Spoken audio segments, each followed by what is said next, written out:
This YouTube video comes straight from a question from our UK high ticket job board over at Skool. One of the sales reps in there asked me if we could do a video on how to stop yourself from waffling so much on a sales call. So what he really means by that is having a clear structure, because one of the biggest ways to fix that issue is by having a clear structure and a clear framework that you know if you go off piste you can revert back to something. But it's a killer question because lots and lots of salespeople do tend to have this same kind of problem. They either sound really robotic on their sales call, or they can obviously go the other way and it just sounds too waffly. They lose total control of the conversation and then it's really hard to kind of get that control back. So if you ever do feel like you wander off a little bit and you're going off piste a little bit, or it just sounds a little bit robotic and you're losing people, particularly in the discovery phase, this video and this framework we're going to go over is exactly for you. And just a reminder, my name's Adam Davies. I'm the CEO and founder of Sales Chief. We're a UK-based sales agency where we place, manage, coach sales reps into high performance. If you run a sales team at the moment, you're looking to scale, or if you're a founder looking to bring in a sales team, you might want to have a call with us and at least get a demo, and we can show you how we've helped hundreds of different businesses, probably exactly like yours, to grow and scale your sales team. So let's get on with the video then. So the first thing that we're going to do is we're going to run over the framework of a sales call, because this fixes most problems. If you're crystal clear on your strategy, you know exactly what you're doing throughout a sales call, if you are to veer off piste a little bit, it's really easy to get back on track. So the main thing and the main problem with this is always going to come down to having a framework, and it really falls apart mainly in the first part of the call, which is your discovery call. So the way I like to frame my sales calls, and I like to get my sales reps to frame their sales calls, is to simplify it as much as possible. A big problem we can have with sales is overthinking. For all you golfers out there, you probably heard the term swing thoughts. This can happen quite a lot in sales as well. If you've got 1,000,001 different things going through your mind at any one time, you're not going to be present, you're going to miss some key information, you're going to just waffle, you're going to go on, you're going to be talking about the wrong things, you're not going to have any conviction, and you're just going to fluff the call essentially. So I like to simplify it as much as possible into 3 stages of a sales call. So stage 1 is find the gap. Stage 2 is bridge the gap. Stage 3 is close stroke objections. Find the gap is essentially going to be your frame to the call, how you show up to the call, but then your discovery. The second part of the call, bridge the gap, is going to be your pitch, and more importantly, how you solve those problems that they've told you about in the find the gap stage. And then your close objections is self-explanatory, is handling the objections and getting the order over the line. So find the gap. We break that down into 6 parts, but before we go into find the gap, we're just going to talk very quickly about the frame of your call. These frames, there's no set way of doing it, because everybody comes to a call having different information. There's different, like there might be setters, it might be straight from book a call, they might have had a load of information, they might have had research to do or homework to do before they jumped on the call. There's so many different variables to say this is how you frame a sales call. So here, probably not the most helpful, but you're probably best testing a few different bits and pieces.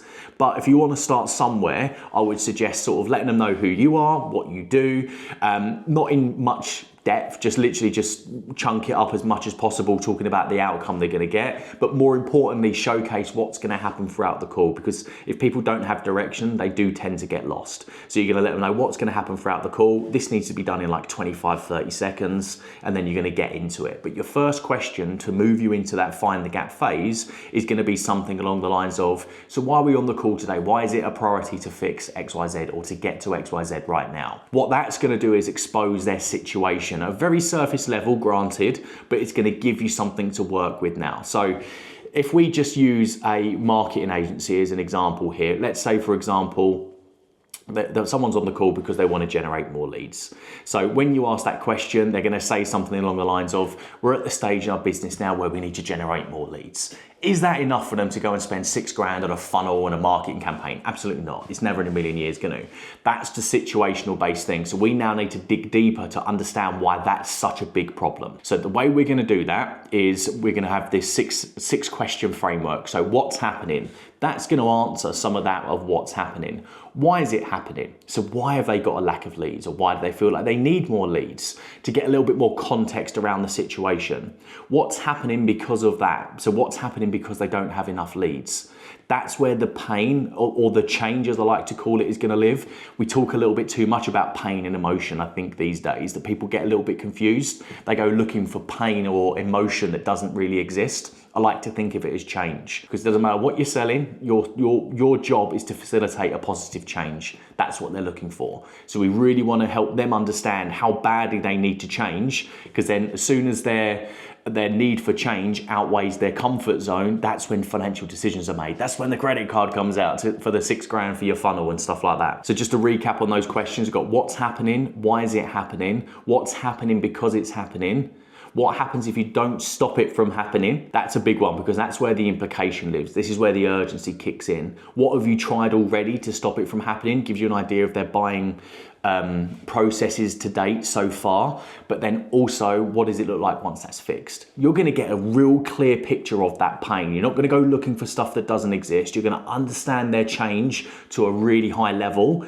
Once you understand their change and what that change looks like, what they're looking to get to, you can pitch it in a much better way. Then I would always like to see a summary at the end of the Find the Gap. So what you've told me so far is you're looking to generate more leads because of, like, you're not closing enough deals. The problem with that means that you're not bringing in enough income. You've had to let staff go. The problem with that means that you're doing extra work. You're working 17-hour days. You're not seeing your kids, your family, all of that kind of stuff. You get the idea, right? That's just a complete hypothetical situation going on there. But we're going to take it to that level of depth in that discovery, so we can really understand from a deep level what the problem is and how deeply rooted that goes and how much of an effect that's having on their life. That's where change is made. That's where buying decisions are made. Then once you've done that summary, we move into Bridge the Gap.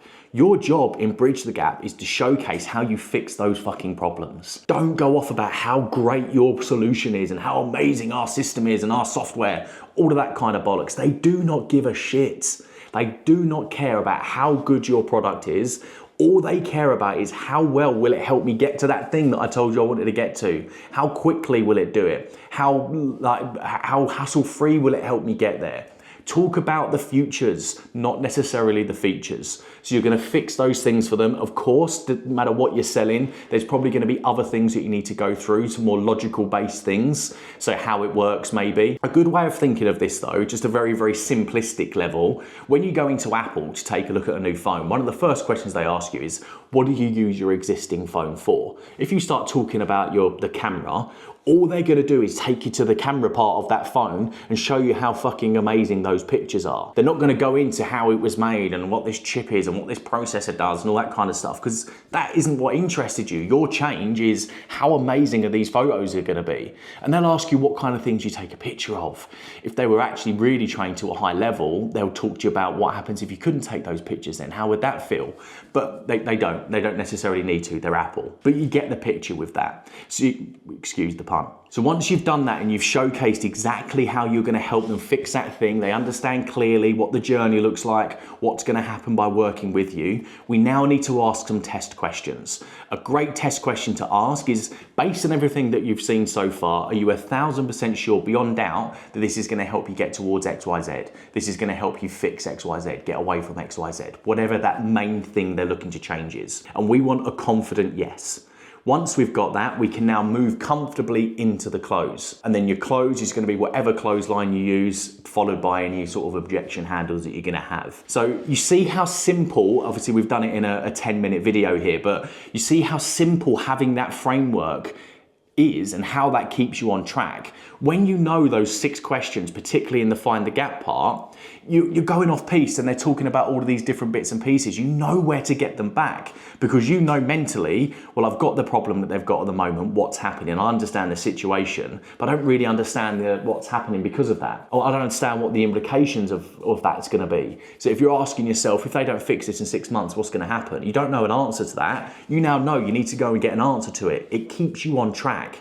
And it means that you don't go looking for pain that doesn't exist. You're not overthinking, so you're actually listening to their answers. When you ask questions like that, they will give you emotionally triggered answers. So if you're asking a question about the leads, they might say something like, yeah, because of it, we've been struggling with. Struggles are quite a key term. So you're going to relay that back. So it's interesting to use the term struggle. Why is that such a big struggle for you at the moment?